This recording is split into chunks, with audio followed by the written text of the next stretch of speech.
Bismillahirrahmanirrahim. Assalamualaikum warahmatullahi wabarakatuh.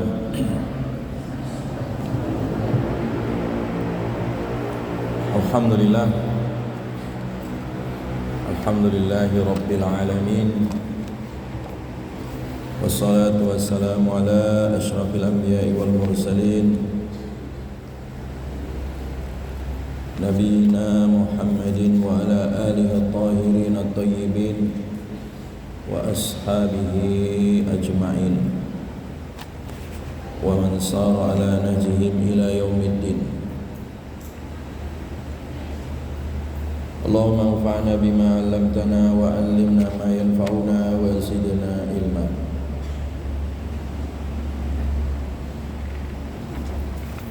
Allahumma inna nas'aluka ilman nafi'a wa rizqan thayyiba wa 'amalan mutaqabbala. Amma ba'du. Baik ahibati fillah, kita lanjutkan kajian kitab Ta'limul Muta'allim ya.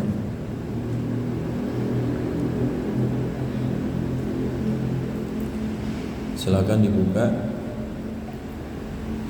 halaman berapa tadi? 52 ya. Yang kitab putih halaman berapa? 40. Qala al-musannif rahimahullah wa yanbaghi lil mu'min alla yarju'a illa min Allah. Wa yanbaghi, dan seyogyanya ya, dan hendaklah. Wa yanbaghi, dan hendaklah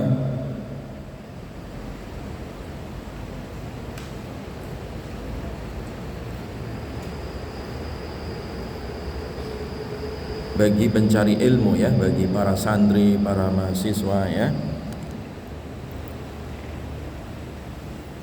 apa yang harus dilakukan?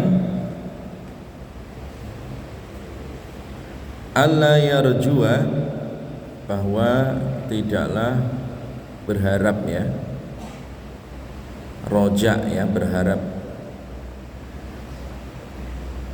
Jadi berharap sesuatu illa, kecuali minallahi, dari Allah Subhanahu wa ta'ala. Wala yakhafu, dan tidaklah takut ya, tidaklah ia takut illa, kecuali minhu, dari Allah.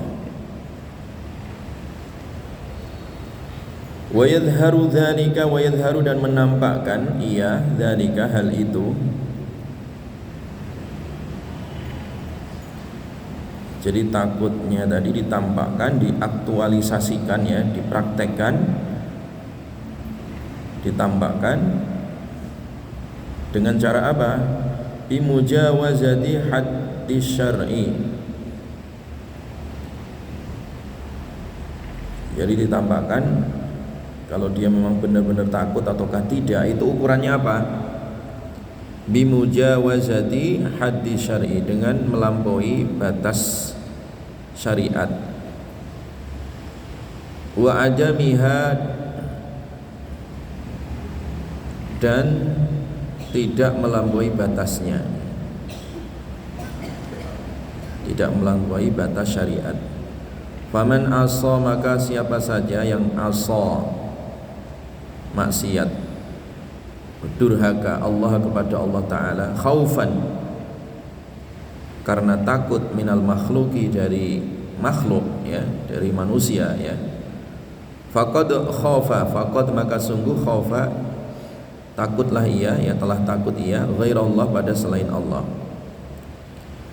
Fa idza lam ya'sillaha, fa idza, maka jika tidak, lam ya'si, dia tidak maksiat Allah, kepada Allah Ta'ala, li khaufil makhluki, karena takut pada makhluk, waraqabah, dan dia muraqabah ya, muraqabah, merasa diawasi ya oleh Allah, hududa syar'i, pada batas syariat ya. Falam yakhaf, dan tidak takut ia, ghairallah, pada selain Allah. Bal khafa Allah, bal khafa, Sebaliknya dia takut hanya pada Allah, Allah kepada Allah, Allah kepada Allah. Wa kadza, dan demikian juga fi janibir raja, pada sisi berharap. Wa yambagi, maka hendaklah ya bagi pencari, li talibil ilmi, pencari ilmu, para santri, mahasiswa ya, masyarakat ya,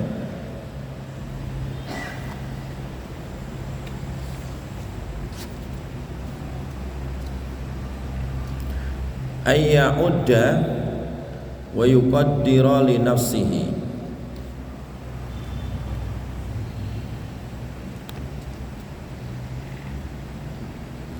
ayya'udda, untuk menghitung ya, wa yuqaddira,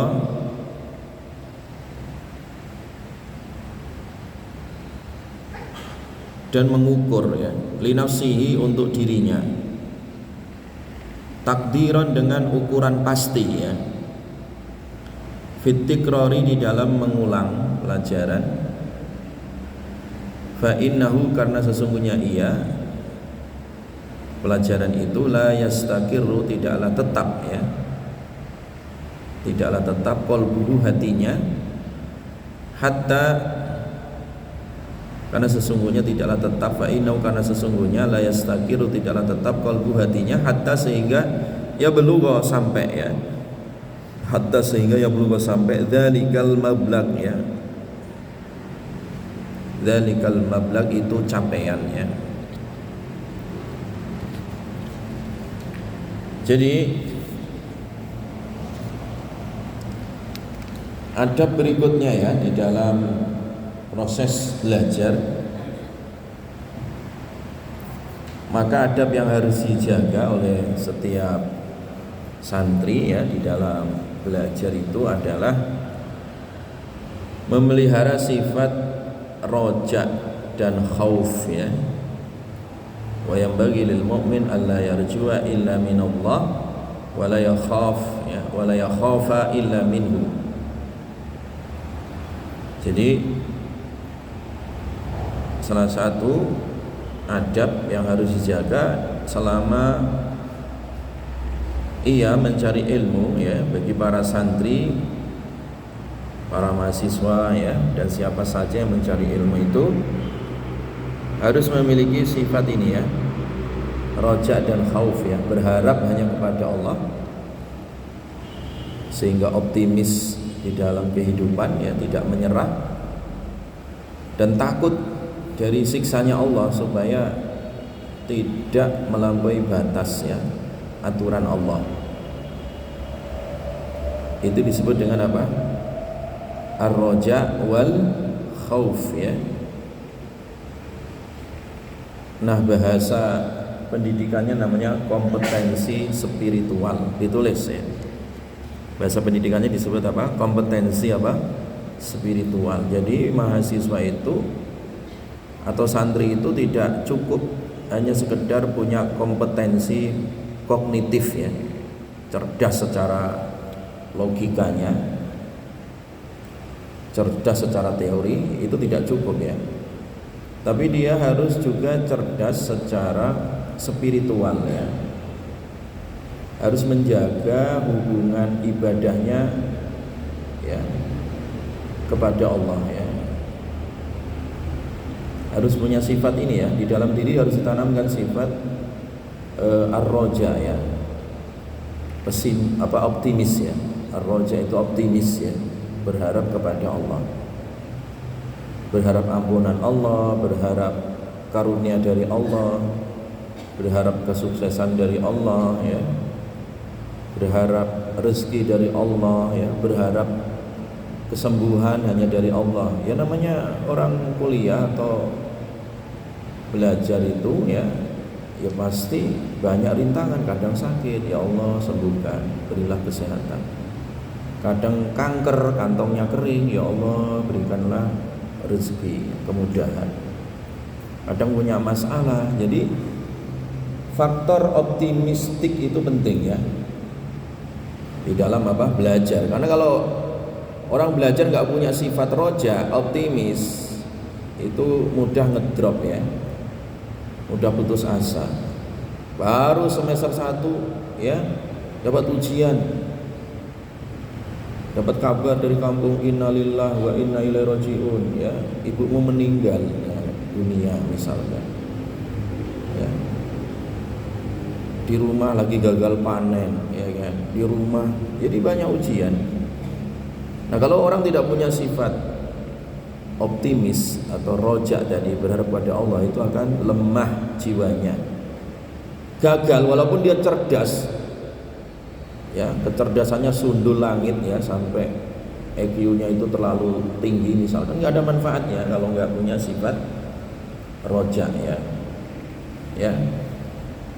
Dan harus punya sifat khauf ya. Sifat khauf itu rasa takut kepada Allah, supaya tidak maksiat ya, supaya tidak maksiat ya. Karena mencari ilmu itu ya harus menjaga tazkiyatun nafs ya, kesucian diri ya. Karena maksiat itu menghalangi dengan ilmu ya. Maksiat itu ibarat air kayak sama minyak, itu nggak akan pernah menyatu ya antara air dan minyak. Itulah kayak antara maksiat dan ilmu, itu nggak akan pernah bersatu ya. Keberkahan ilmu dengan maksiat itu nggak akan pernah bersatu. Orang terkadang sulit menghafal atau sulit menerima pelajaran, itu salah satu penyebabnya maksiat ya. Syakautu ila waqi'in su'al hifdhi fa'arsyadani ila tarkil ma'asi ya. Fa inna ilmallahi nurun wa nurullahi la yu'ta lil 'asi. Kata Imam Syafi'i ya, ketika belajar Imam Syafi'i yang begitu hebat hafalannya ya, pernah juga terganggu hafalannya gara-gara maksiat ya, hanya gara-gara ngelirik saja gitu ya. Ya. Maksiat, pandangan mata, kemudian itu membekas dalam hati yang menghalangi hafalan. Kemudian Imam Syafi'i curhat kepada gurunya, maka gurunya Imam Waqi' bin Jarrah menasihatkan supaya tarkul ma'asi, tinggalkan maksiat. Fa inna ilma nurun, ilmu itu cahaya, wa nurullah la yu'ta lil 'asi. Cahaya Allah tidak diberikan kepada orang yang maksiat. Makanya ada sifat khauf. Sifat apa? Khauf, takut. Kalau takut sama Allah, takut siksanya Allah, dia akan jujur gitu kan. Nanti jadi ilmuwan, jadi sarjana hukum, tidak memanipulasi hukum gitu loh. Paham? Kan banyak sekarang udah jadi hakim, jadi mahkamah konstitusi ya. Paham itu hukum, profesor hukum kok paham dia undang-undang, tapi dikorupsi karena nggak ada rasa takut kepada Allah ya. Jadi sarjana ekonomi ya, jadi menteri keuangan, nanti malah nilep duit rakyat ya, karena nggak ada rasa takut ya. Jadi sarjana teknik sipil, itu besinya disunat, bangunannya ambruk, betul ya, karena nggak punya rasa takut sama Allah. Nah seorang ilmuwan itu harus punya rasa takut ya kan sama Allah. Karena bahaya ini, ilmuwan ilmunya banyak nggak punya rasa takut sama Allah. Jadi sarjana hutan Indonesia habis, dibakar, dijual ya, dieksploitasi ya. Jadi makanya akhlaknya lebih parah daripada orang hutan sendiri ya kan. Sarjana hutan yang nggak punya rasa takut sama Allah, dia lebih parah daripada orang hutan. Orang hutan nggak ada ceritanya mengeksploitasi hutan, itu nggak ada. Yang ada itu malah justru banyak dia sarjana hutan ya, paham hutan, tapi karena rakus, nggak takut sama Allah, rusak itu hutan. Paham tak? Jadi ilmuwan ya, orang terdidik itu kalau hatinya terdidik, ada rasa takut kepada Allah, dia punya tanggung jawab, punya integritas ya, dan punya rasa tadi berharap, optimis ya, selalu optimis, tidak boleh dengan kalah dengan tantangan zaman. Nah, Ustaz, sekarang ini semuanya bisa digantikan dengan mesin, digantikan dengan program digital, semuanya serba AI sekarang Ustaz ya. tenaga manusia udah nggak kepake, ya kan? Pengangguran merajalela, ya nggak usah pesimis. Seorang ilmuwan itu harus optimis.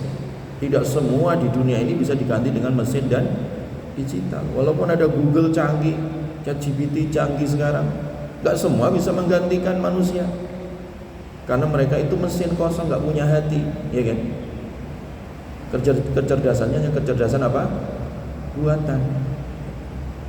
Maka masih dikalahkan oleh orang yang punya hati, punya kompetensi spiritual tadi ya. Cerdas kayak apapun, yang namanya kecerdasan buatan itu ya nggak optimal ya. Tidak ada jiwanya, tidak ada rohnya. Nah, oleh karena itu manusia, roh hakikatnya di situ adalah sifat ini tadi, punya optimis ya, roja, harapan kepada Allah dan rasa takut kepada Allah ya. Itu ibarat dua sayap ya. Jadi kalau burung tidak punya dua sayap, dia akan bisa terbang. Manusia juga sama ya, kalau nggak punya dua sayap ini, khauf dan roja dalam dirinya, nggak bisa mi'raj ya. Tidak bisa mi'raj, tidak bisa terbang spiritualnya ya, nggak bisa mendekatkan diri kepada Allah. Dan ditambah satu lagi yaitu al-mahabbah ya, rasa cinta. Cinta kepada Allah ya. Itu seperti kepalanya ya. Jadi burung nggak bisa terbang kalau nggak punya dua sayap dan tidak punya kepala. Nah, tiga hal inilah disebut dengan rukun ibadah. Disebut apa? Rukun ibadah atau disebut kompetensi spiritual. Yang pertama tadi apa? Ar-roja, berharap hanya kepada Allah. Yang kedua apa? Al-khauf, takut ya, dari siksanya Allah ya, supaya kita tidak maksiat.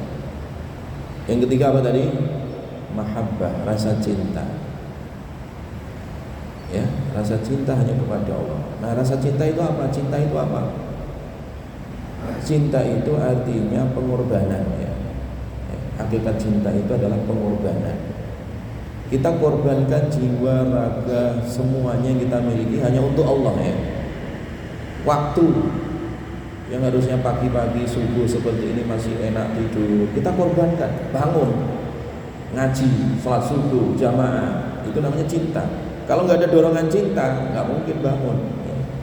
Nah, cinta itulah oksigen dalam hidup kita, energi yang mendorong ya supaya tetap bergerak. Itu cinta ya, pengorbanan ya. Jelas ya. Jadi rasa cinta inilah yang membuat orang itu mau berkorban. Itu disebut apa tadi? Mahabbah. Disebut apa? Mahabbah.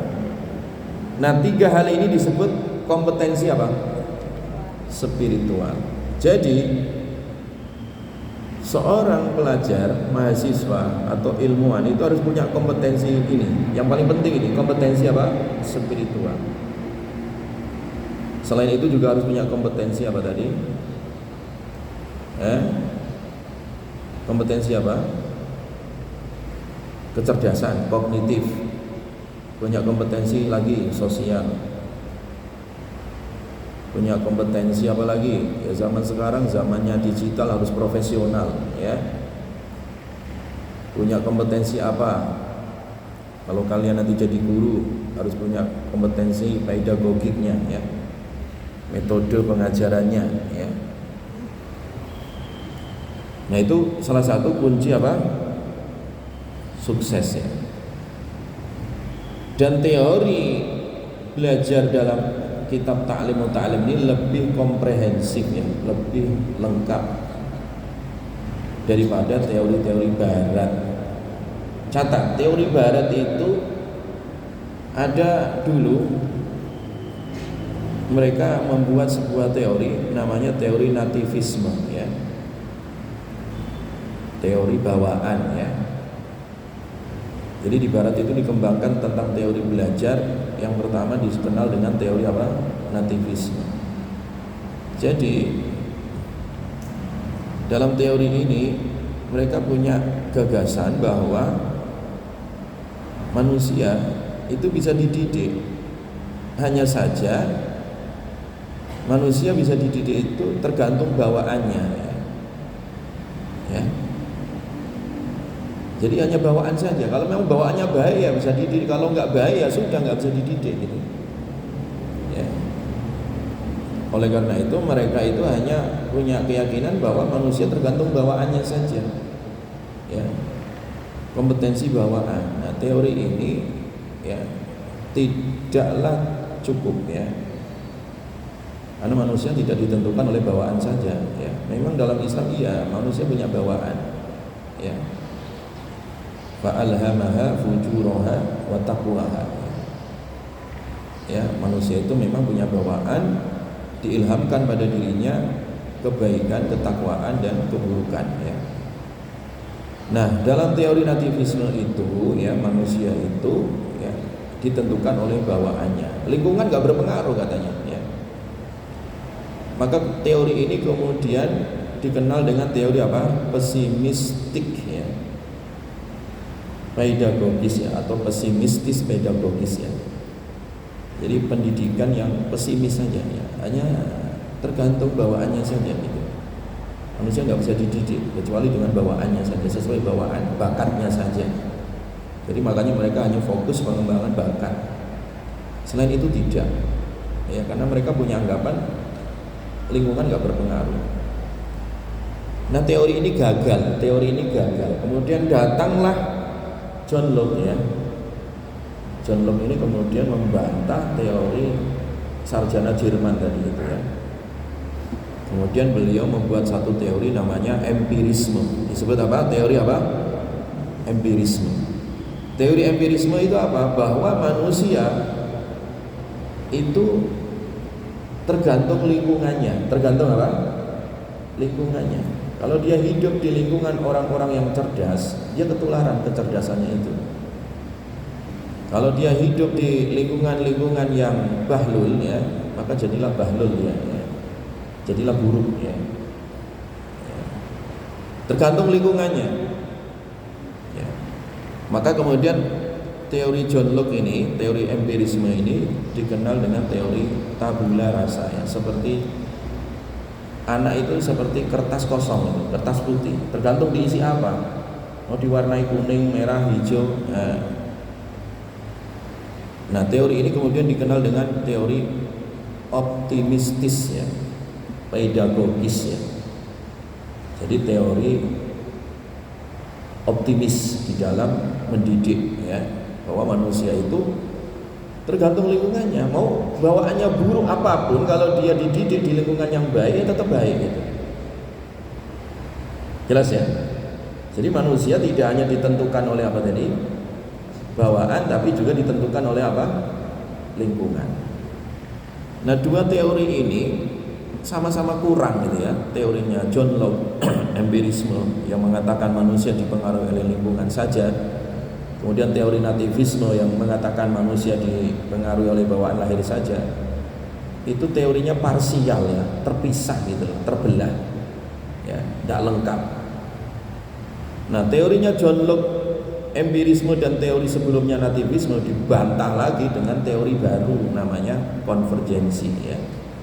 Teori ini mengatakan bahwa manusia itu dipengaruhi oleh bawaan, faktor bawaan dan juga faktor apa? Lingkungan gitu. Digabung ya, memadukan teori nativisme dan empirisme yang kemudian dikenal apa? Teori apa? Konvergensi ya. Nah, teori ini kemudian inilah yang kemudian dipakai ya, di barat ya sampai hari ini ya.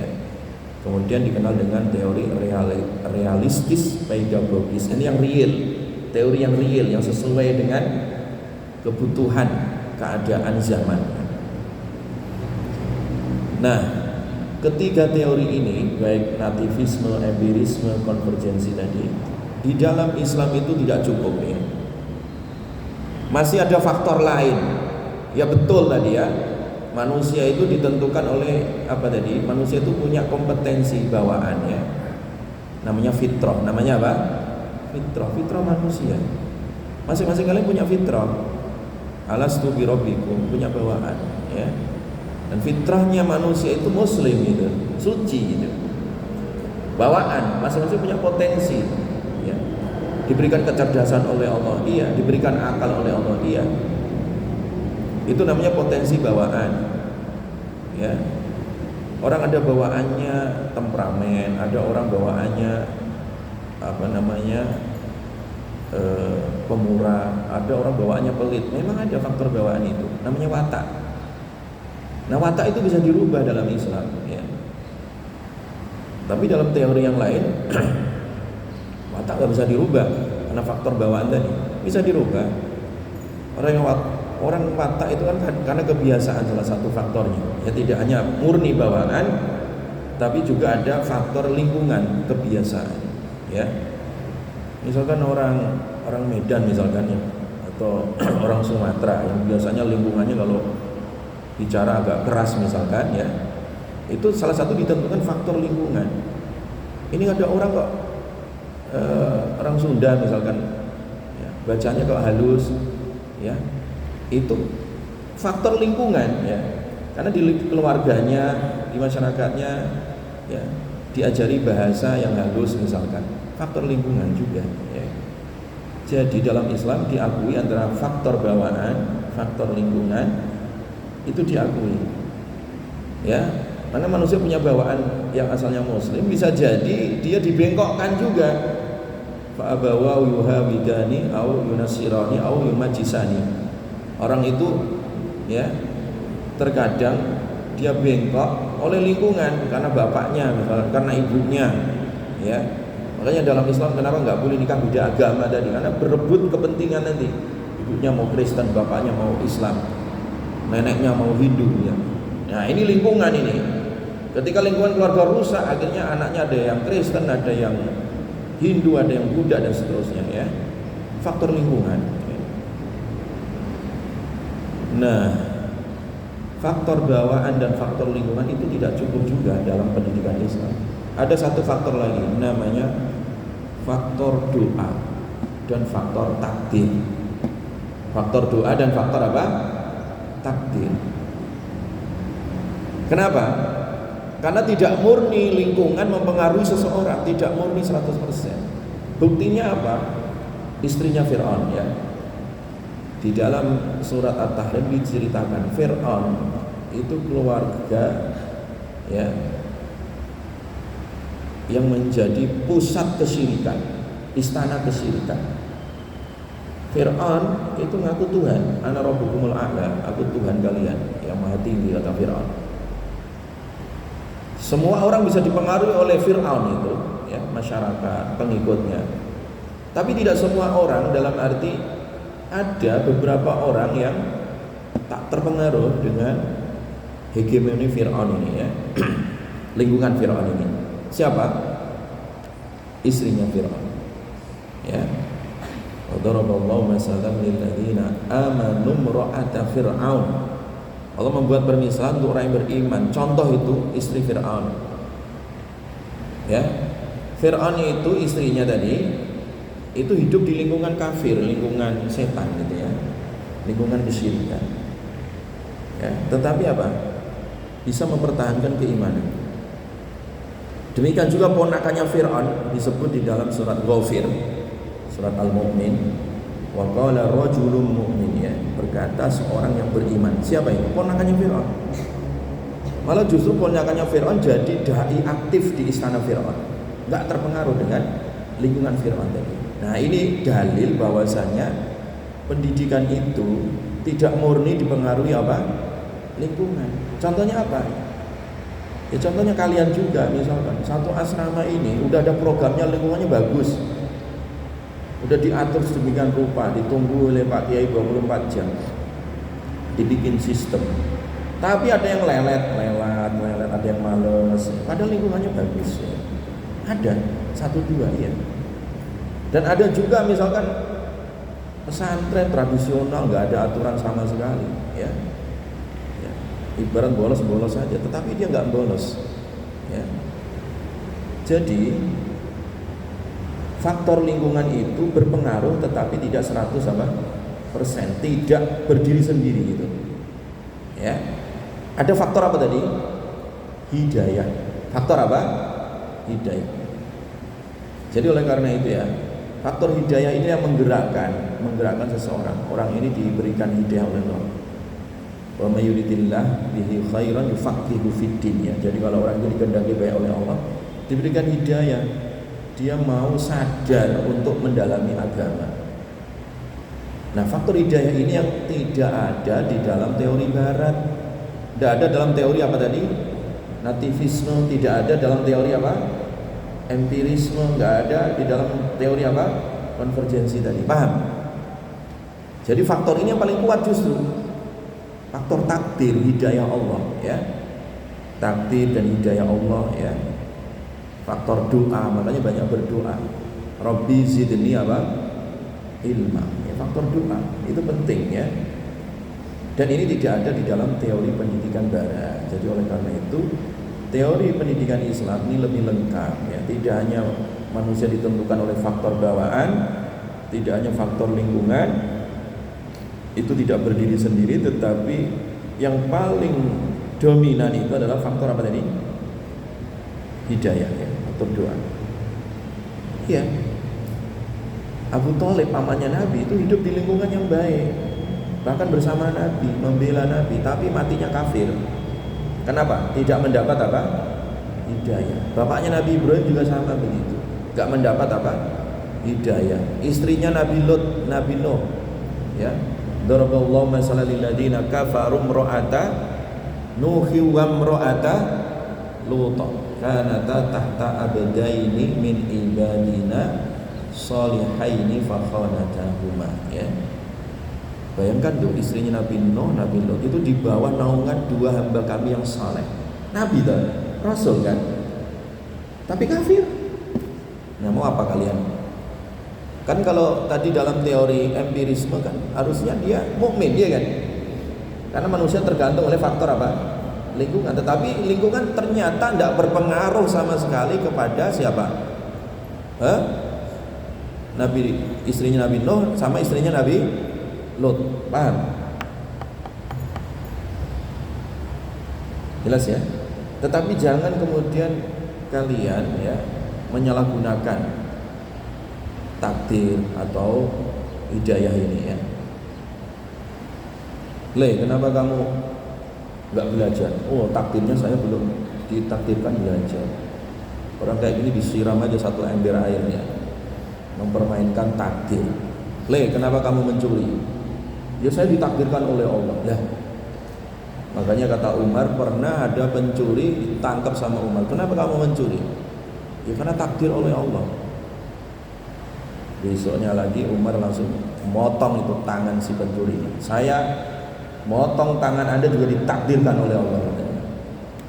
Jadi jangan menyalahgunakan atau ngeles ya, bahasa anak sekarang ngeles. Jangan suka ngeles. Ya. Kenapa kamu nggak masuk kuliah? Takdir Ustaz. Ya. Takdir nggak kuliah. Ya. Takdirnya apa? Ketiduran katanya. Itu mah orang males namanya. Itu namanya orang apa? Males, bukan takdir, itu males ya. Jadi jangan mengkambing hitamkan takdir ya atas nama kemalasan kalian ya. Ya.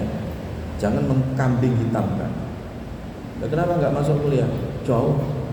Ya memang udah tahu kalau mau kuliah itu harus jalan, entah naik kendaraan atau apa. Kecuali kalau kalian sudah maksimal melakukan ya, dari Depok udah kuliah ba'da subuh ke kampus, ternyata bannya bocor ya, nggak sengaja, atau ternyata kereta apinya telat gitu ya, misalkan karena ada kerusakan mesin. Nah itu baru boleh mengatakan itu qadarullah ya. Tapi kalau hanya ketiduran, males ya, itu nggak boleh ya. Ya, itu namanya ngeles. Namanya apa? Ngeles ya. Jelas ya? Jadi dalam pendidikan Islam itu tadi ada apa tadi? Unsur apa? 1 bawaan, 2 faktor lingkungan, 3 faktor apa? Hidayah ya. Kemudian faktor doa dan faktor takdir ya. Makanya perbanyaklah berdoa ya. Perbanyaklah apa tadi? Berdoa. Jadi kita tidak boleh menyerah, tadi kata musannif, harus selalu roja, berharap kepada Allah Subhanahu wa taala. Baik. Nah, kemudian yang berikutnya harus melakukan usaha tadi ya. Wa yanbaghi li talibil ilmi an ya'udda wa yuqaddiru li nafsihi wa taqdiran fit tikrar ya. Dan hendaklah bagi santri, pelajar, mahasiswa itu mengukur dirinya sendiri, membuat program maksudnya ya. An ya'udda wa yuqaddiru li nafsihi taqdiran, membuat program. Ya. Membuat ketetapan diri gitu ya dalam mengulang pelajaran.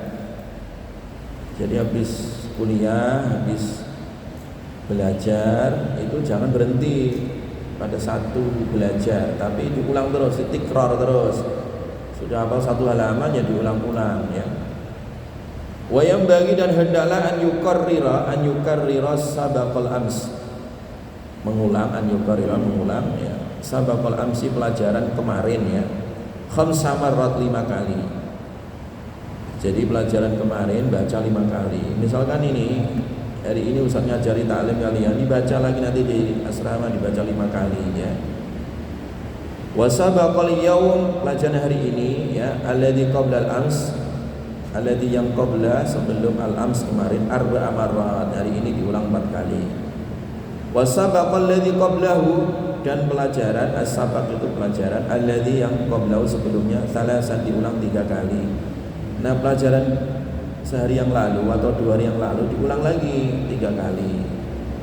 Ya, jadi hafalan hari ini diulang 3 kali ya, 4 kali misalkan ya, hari kemarin 5 kali, hari kemarinnya lagi 3 kali. Jadi intinya diulang ya. Walladzi qablahu, dan pelajaran sebelumnya lagi ya, 3 hari sebelumnya lagi misalkan Isnin ini 2 kali.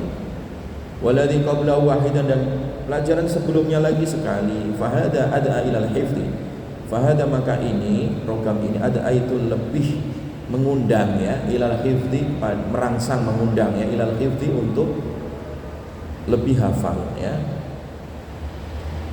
Jadi biasakan untuk diulang hafalan itu. Selesai 1 halaman hari ini di murojaah ya. Makanya kalau para masyayikh ya, para syekh-syekh Mauritania yang terkenal paling kuat hafalannya ya, itu metode di sana dikembangkan, namanya metode khamsin ya, metode tikraru khamsin, mengulang 50 kali sehari. Jadi metode menghafal Al-Quran dengan metode khamsin, dengan metode apa? Khamsin, tikraru khamsin, mengulang 50 kali. Bagaimana caranya? Misalkan kalian hari ini menghafalkan surat Al-Mu'minun, qad aflahal mu'minun alladzina hum fi shalatihim khashi'un, sampai 1 halaman ya. Sudah hafal, maka caranya diulang 10 kali. Diulang berapa kali? 10 kali ya, setiap ba'da sholat subuh. Ini tadi subuh zikirnya itu jangan banyak zikir yang aneh-aneh, udah cukup zikir murojaah, diulang qad aflahal mu'minun alladzina hum fi shalatihim khashi'un walladzina hum 'anil lagwi mu'ridun. Itu sampai 1 halaman diulang 10 kali. Nanti zuhur 10 kali lagi. Zikirnya zikir murojaah aja 10 kali 1 halaman ya. Udah berapa? 20 kali.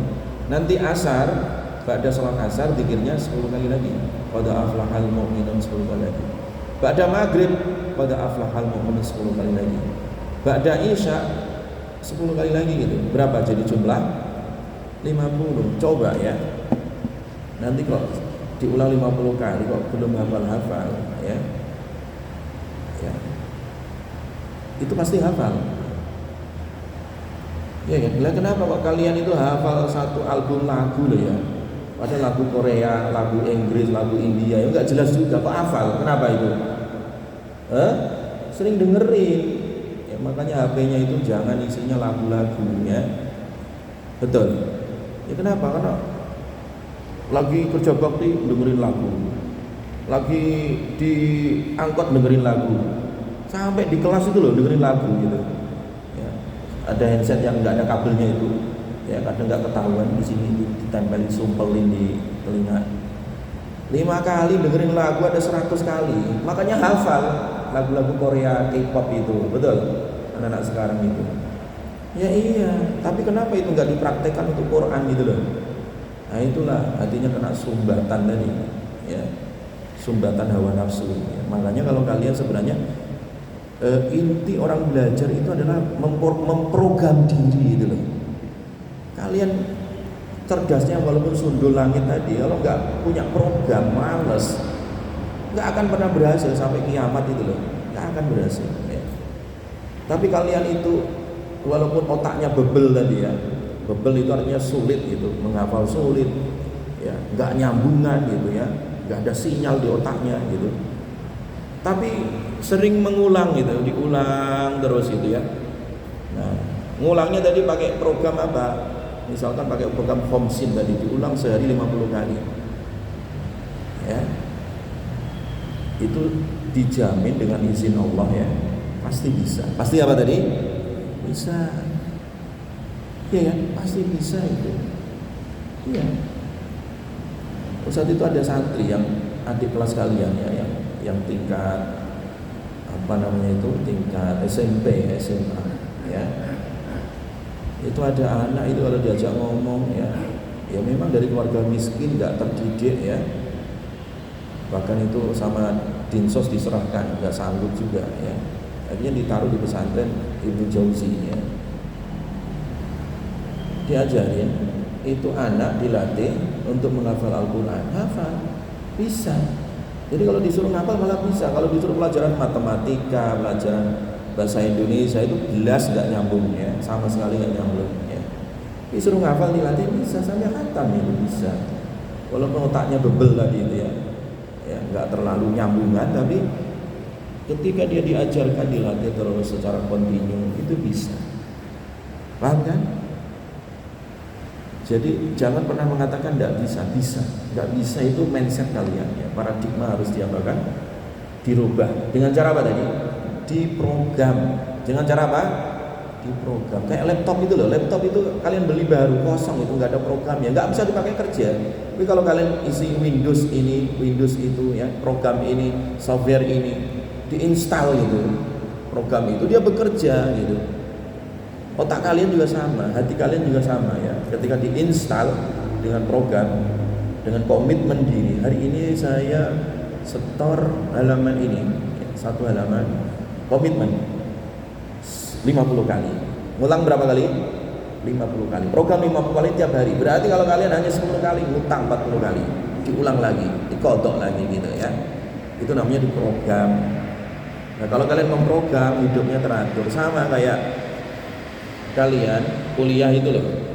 Kuliah itu kan 8 semester S1. Kalau kalian program, oke, sekarang udah mendapat mata kuliah metodologi penelitian di semester 3, 4 atau 5, dapat kalian itu mata kuliah itu.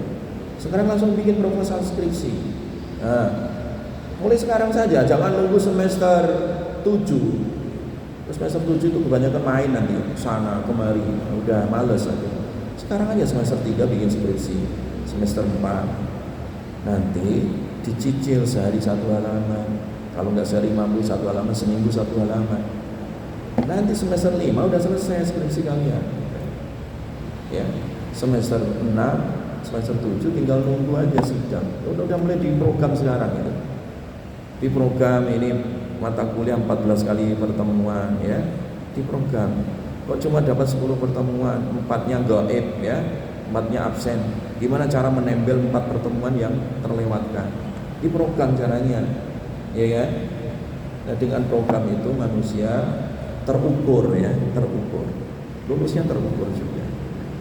Wallahu a'lam bishawab. Subhanakallahumma bihamdika asyhadu an la ilaha illa anta astaghfiruka wa atubu ilaik. Assalamualaikum warahmatullahi wabarakatuh.